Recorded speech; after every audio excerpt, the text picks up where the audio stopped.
What's up guys, welcome back to a new video, and in this video we're gonna explain some basic things that you need when creating any game in Gdevelop.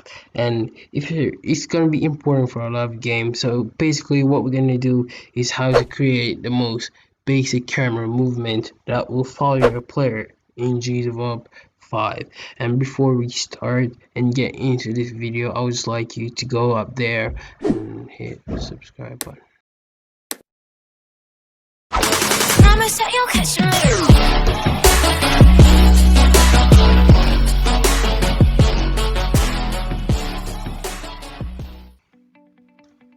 So now that we're in our events section, and welcome guys, so what we're gonna do now is go into add action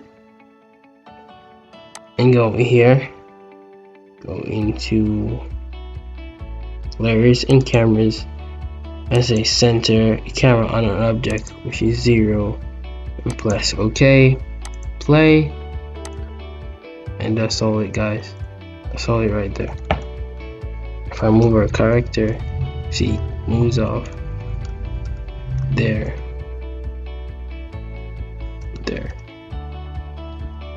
as you guys can see there. You can see the edge of the map, which you could see before. Yeah, so that's it guys. So please don't forget to like, share, and subscribe.